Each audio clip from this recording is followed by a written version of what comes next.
Hello दोस्तों, आज है 9 मई 2020 यानी शनिवार का दिन।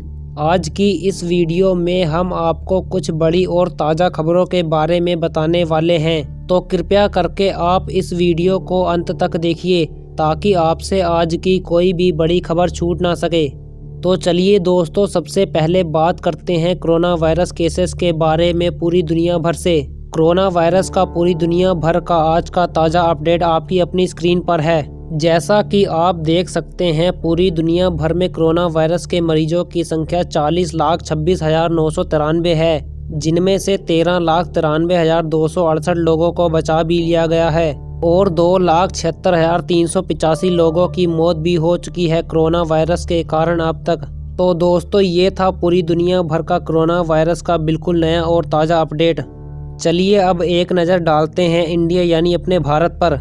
तो भारत में कोरोना वायरस के मरीजों की संख्या 59,765 है, जिनमें से 17,897 लोगों को बचा भी लिया गया है और 1,986 लोगों की अब तक मौत भी हो चुकी है कोरोना वायरस के कारण इंडिया में। तो दोस्तों, ये था इंडिया यानी अपने भारत का कोरोना वायरस का बिल्कुल नया और ताज़ा अपडेट। आज अपना देश दुनिया में 14वें नंबर पर है। क्या पता अपना देश कब पहले नंबर पर आ जाए और हमें पता ही ना चले। इसलिए मेरी आप सभी से हाथ जोड़कर एक रिक्वेस्ट है कि सरकार के कहे गए सारे नियमों का पालन कीजिए और लॉकडाउन में सब अपने अपने घरों में अपने अपने परिवार के साथ रहिए। अगर ये महामारी भारी संख्या में फैल गई तो इसे कंट्रोल कर पाना बहुत ही मुश्किल है। इसलिए आप जितना हो सके अपने घरों में ही रहिए और लॉकडाउन का पालन कीजिए। चलिए दोस्तों, बढ़ते हैं आज की अगली बड़ी खबर की तरफ। लॉकडाउन में रेलवे ने चलाई 222 श्रमिक स्पेशल ट्रेन, 2.5 लाख से ज़्यादा लोगों को पहुंचाया घर। भारतीय रेलवे ने कोरोना वायरस लॉकडाउन में फंसे यात्रियों को घर पहुंचाने के लिए अब तक कुल 222 श्रमिक स्पेशल ट्रेनों का संचालन किया है। इसके माध्यम से रेलवे ने कुल 2.5 लाख यात्रियों को उनके गंतव्यों तक पहुंचाया है।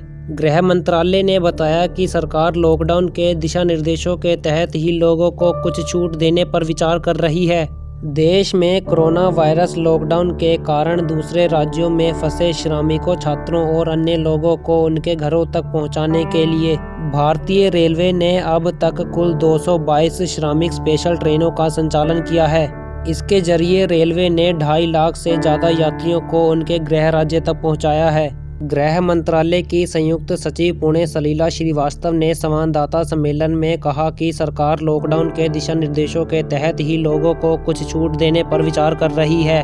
उन्होंने कहा कि ट्रेनों के ये फेरे इस दिशा में उठाए गए कदम हैं।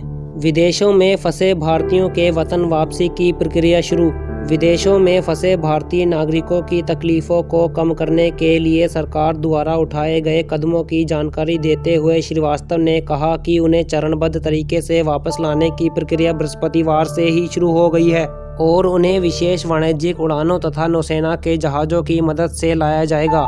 उन्होंने कहा कि लॉकडाउन के कारण विदेशों में फंसे लोगों को भारत लाने और यहां फंसे लोगों को उनके देश भेजने संबंधी मानक संचालक प्रक्रिया SOP को लागू करने के लिए एक अंतर मंत्रालय समन्वय समिति गठित की गई है, जिसमें स्वास्थ्य मंत्रालय, विदेश मंत्रालय, गृह मंत्रालय, नागर विमानन मंत्रालय, सशस्त्र बलों और एयर इंडिया के अधिकारी शामिल हैं। जिनमें कोरोना के लक्षण नहीं, उन्हें ही यात्रा की अनुमति। श्रीवास्तव ने कहा कि विदेशों में फंसे सभी भारतीय अपने यहाँ के दूतावास या मिशन में पंजीकरण करा सकते हैं। विमान में सवार होने से पहले सभी यात्रियों की जांच की जाएगी और सिर्फ उन्हें ही अनुमति दी जाएगी जिनमें कोरोना वायरस संक्रमण के कोई लक्षण नहीं होंगे। उन्होंने बताया कि उन्हें एक शपथ पत्र देना होगा कि वह वापसी के बाद 14 दिन तक अपने खर्चे पर निर्दिष्ट पृथकवास में रहेंगे। आरोग्य सेतु ऐप पर पंजीकरण जरूरी। श्रीवास्तव ने बताया कि वापस आने के इच्छुक सभी लोगों को आरोग्य सेतु ऐप पर पंजीकरण कराना होगा और लौटने पर अनिवार्य रूप से उन्हें सभी की कोविड-19 संक्रमण की जांच की जाएगी। बता दें कि कोरोना वायरस संक्रमण को फैलने से रोकने के लिए देश में 25 मार्च से लॉकडाउन लागू है। चलिए दोस्तों, बढ़ते हैं आज की अगली बड़ी खबर की तरफ। औरंगाबाद ट्रेन एक्सीडेंट, 16 लाशें, रोटियां और सामान। औरंगाबाद में रेल पटरी पर कटकर मजदूरों की मौत। महाराष्ट्र के औरंगाबाद में 14 मजदूरों की ट्रेन से कटकर मौत हो गई। ये सभी पैदल पैदल ट्रेन पकड़ने रेलवे स्टेशन जा रहे थे। स्टेशन तक पहुंचने के लिए इन्होंने पटरी का रास्ता चुना और रात में वहीं सो गए। सुबह एक मालगाड़ी से कटकर इनकी मौत हो गई। जिस रोटी की तलाश में घर से निकले थे वह उनके बेजान शरीर के पास बिखरी पड़ी है। महाराष्ट्र के औरंगाबाद में मालगाड़ी से 16 मजदूरों के कटने का मंजर दिल को चीर रहा है। खामोश पटरियों पर मौत का सन्नाटा पसरा है। लॉकडाउन के चलते ये सभी मजदूर अपने घर जाने के लिए 40 किलोमीटर चलकर आए थे। थकान ज़्यादा लगी तो पटरी पर सो गए, लेकिन उन्हें क्या पता था कि उनका सफ़र यहीं ख़त्म हो जाएगा। पटरी पर सोए और उठे ही नहीं। 16 मजदूर महाराष्ट्र की एक स्टील फैक्ट्री में काम करते थे। लॉकडाउन की वजह से काम बंद था। इन्होंने सोचा होगा ऐसे में घर ही चले जाएं। लॉकडाउन में यातायात के साधन बंद हैं और इन्हें औरंगाबाद रेलवे स्टेशन पहुंचना था। ये सभी मजदूर मध्य प्रदेश के बताए जा रहे हैं। मध्य प्रदेश के लिए औरंगाबाद से ट्रेन चल रही थी, इसलिए पटरी स्टेशन के लिए निकल पड़े। खबरों के मुताबिक ये लोग जालना से औरंगाबाद पैदल जा रहे थे। दोनों के आपस की दूरी कुल 60 किलोमीटर है। सोचा होगा ट्रेन नहीं आएगी। कोरोना वायरस लॉकडाउन के बीच ट्रेनें नहीं चल रही हैं। हो सकता है पैदल चलते वक्त इन लोगों को कोई ट्रेन मिली भी ना हो। ऐसे में रात में थककर इन्होंने पटरी पर ही बिस्तर लगा लिया। यही इनकी सबसे बड़ी भूल साबित हुई। सुबह सुबह वहां से एक ट्रेन मालगाड़ी गुजरी और इन्हें मौत की नींद सुला गई। पटरी पर बिखरी थी रोटियां, सामान और लाश। पटरी के पास सुबह का मंजर डराने वाला था। पटरी पर हर तरफ लाशें पड़ी थी। पटरी पर ही इन लोगों का सामान और रोटियां बिखरी थी जो ये लोग सफर के लिए लाए होंगे। आसपास के लोग दूर से ही वीडियोस बना रहे थे। इतने भयानक मंजर के पास जाने की कोई हिम्मत नहीं कर पाया। चलिए दोस्तों, बढ़ते हैं आज की अगली बड़ी खबर की तरफ। CBSE की बची हुई 10वीं 12वीं की कक्षा की परीक्षाएं 1 से 15 जुलाई के बीच होंगी। केंद्रीय माध्यमिक शिक्षा बोर्ड CBSE की 10वीं और 12वीं कक्षा की बची हुई परीक्षाएं जुलाई में होंगी। शिक्षा मंत्री रमेश पोखरियाल निशंक ने शुक्रवार को इस बात की जानकारी दी। उन्होंने कहा कि CBSE की बची हुई 10वीं और 12वीं कक्षा की परीक्षाएं 1 जुलाई से लेकर 15 जुलाई के बीच होंगी। गौरतलब है कि CBSE की बची हुई परीक्षाओं को लेकर विद्यार्थी को लंबे वक्त से इंतजार था। लंबे समय से CBSE की 10वीं और 12वीं की बची हुई परीक्षाएं की तिथि का इंतजार था।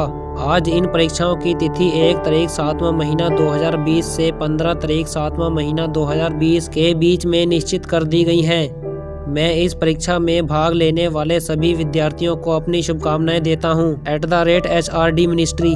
शिक्षा मंत्री ने कहा कि वो 10वीं और 12वीं कक्षा की बची हुई परीक्षाओं में भाग लेने वाले सभी विद्यार्थियों को शुभकामनाएं देते हैं। गौरतलब है कि इस वक्त देश में कोरोना वायरस से रोकथाम के लिए तीसरे चरण का लॉकडाउन चल रहा है, जो कि 17 मई तक है। लॉकडाउन की वजह से पूरे देश में CBSE बोर्ड की 10वीं और 12वीं कक्षा की बची हुई परीक्षाओं को स्थगित कर दिया गया था, लेकिन अब इन परीक्षाओं की तारीख जारी हो चुकी है। शिक्षा मंत्री ने कहा कि 10वीं और 12वीं कक्षा के विद्यार्थी इन परीक्षाओं की अच्छी से तैयारी करें। उन्होंने कहा कि वैकल्पिक पेपरों के नंबर आंतरिक मूल्यांकन के जरिए दिए जाएंगे। सिर्फ मूल विषयों के ही पेपरों का आयोजन होगा। शिक्षा मंत्री ने विद्यार्थियों से लॉकडाउन का फायदा उठाने और इन परीक्षाओं को लेकर अच्छे से तैयारी करने का निवेदन भी किया है। शिक्षा मंत्री ने बताया कि 12वीं कक्षा के 12 विषयों के पेपरों का आयोजन किया जाएगा। चलिए दोस्तों, बढ़ते हैं आज की अगली बड़ी खबर की तरफ। गरीब बच्चों को ऑनलाइन क्लास के लिए मुफ्त लैपटॉप और फ़ोन मुहैया कराने को लेकर दिल्ली उच्च न्यायालय में याचिका दायर। लॉकडाउन के दौरान गरीब तबके के बच्चों को ऑनलाइन क्लास के लिए मुफ्त लैपटॉप, टैबलेट या मोबाइल फ़ोन उपलब्ध कराने के लिए दिल्ली उच्च न्यायालय में एक जनहित याचिका दायर की गई है। शुक्रवार को दिल्ली उच्च न्यायालय ने केंद्र और आम आदमी पार्टी की सरकार को इस याचिका का जवाब देने के लिए कहा है, ताकि गरीब बच्चों को ऑनलाइन पढ़ाई के लिए मुफ्त लैपटॉप, टैबलेट या मोबाइल फ़ोन उपलब्ध कराने के निर्देश दिए जा सकें। एक NGO द्वारा दायर की गई इस याचिका पर सुनवाई करते हुए जस्टिस मनमोहन और संजीव नारूला की पीठ ने केंद्र, दिल्ली सरकार, नगर निगमों और 10 निजी गैर मान्यता प्राप्त स्कूलों को नोटिस जारी किए हैं। पीठ ने सभी को 10 जून तक याचिका पर अपना पक्ष रखने को कहा है। अधिवक्ता खगेश झा के माध्यम से दायर अपनी याचिका में एनजीओ ने तर्क दिया है कि वीडियो कॉन्फ्रेंसिंग के माध्यम से कक्षाएं संचालित कराने के निजी स्कूलों के निर्णय से आर्थिक रूप से कमजोर वर्गों EWS से जुड़े 50,000 से अधिक छात्र प्रभावित होंगे। वह सभी फोन, लैपटॉप और इंटरनेट के खर्च का बोझ नहीं उठा सकते हैं। चलिए दोस्तों, बढ़ते हैं आज की अगली बड़ी खबर की तरफ। भारत करेगा कोरोना का खात्मा, तैयार हो रही 30 वैक्सीन 5 अंतिम दौर में। अमेरिका से लेकर यूरोप और जापान में कोरोना के समूल नाश के लिए वैक्सीन का दावा किया जा रहा है। भारत भी इस रेस में पीछे नहीं है। सूत्रों की माने तो हिंदुस्तान में करीब 30 वैक्सीन पर अलग अलग दौर में काम चल रहा है और 5 दवाएं अंतिम चरण में हैं। कुछ दिन पहले पीएम नरेंद्र मोदी के साथ टास्क फोर्स की बैठक में वैक्सीन और दवा पर लंबी चर्चा भी हुई। उन्होंने इसके जानकारों से सर्वश्रेष्ठ देने की बात कही और भरोसा दिलाया कि सरकार उन्हें हर संसाधन उपलब्ध कराएगी। जानकारी के मुताबिक भारत में 5 दवाएं अंतिम चरण में हैं, जिसका जल्द ही ट्रायल भी शुरू हो सकता है। चलिए दोस्तों, बढ़ते हैं आज की अगली बड़ी खबर की तरफ। चीन की कंपनी का दावा, कोरोना वायरस के टीके का बंदरों पर परीक्षण रहा सफल। चीन की एक दवा कंपनी ने दावा किया है कि नोवल कोरोना वायरस के टीके का बंदरों पर परीक्षण सफल रहा है। चीनी कंपनी सिनोवैक बायोटेक ने इस टीके का परीक्षण 8 रीसस मकाऊ बंदरों पर किया। उसने कहा कि परीक्षण के दौरान टीके ने बंदरों को संक्रमण से संरक्षित किया। कंपनी के मुताबिक यह टीका कोरोना वायरस को आंशिक से पूरी तरह तक खत्म कर देता है। टीके की 2 अलग अलग खुराक बंदरों को दी गई। कंपनी ने कहा कि 3 सप्ताह बाद ये बंदर वायरस के संपर्क में आए लेकिन संक्रमित नहीं हुए। फिर वायरस से संक्रमित करने के बाद 4 बंदरों को टीके की ज्यादा खुराक दी गई थी और 7 दिन के बाद उनके फेफड़ों में वायरस का संक्रमण बहुत ही कम देखा गया।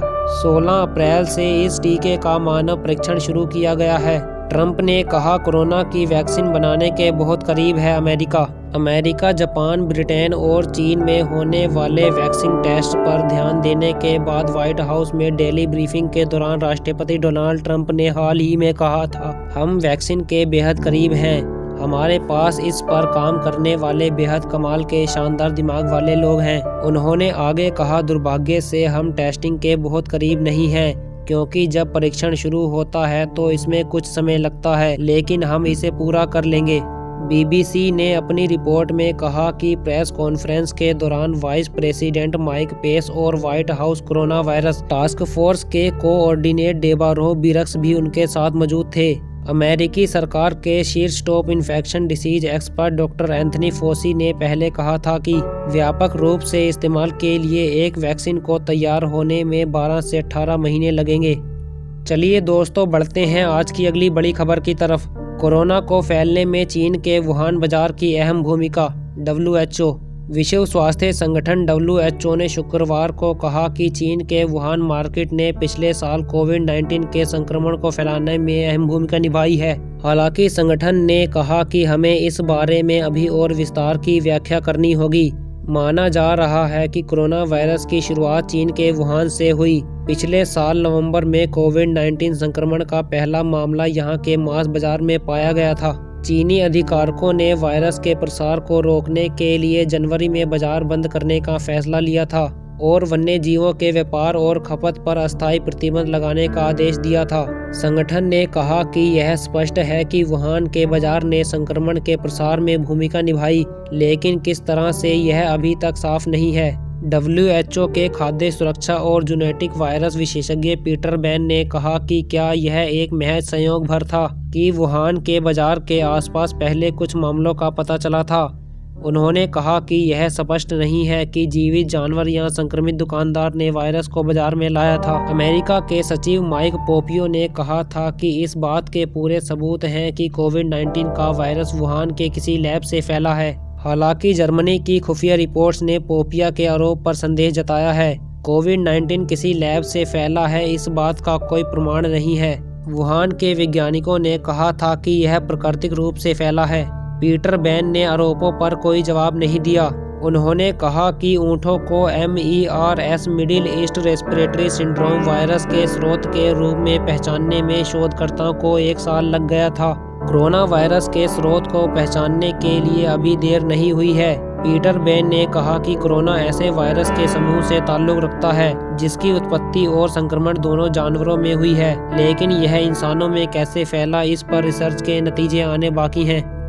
तो दोस्तों ये थी आज 9 मई यानी शनिवार की कुछ बड़ी और ताज़ा खबरें। उम्मीद है सभी खबरें आपको पसंद आई होंगी।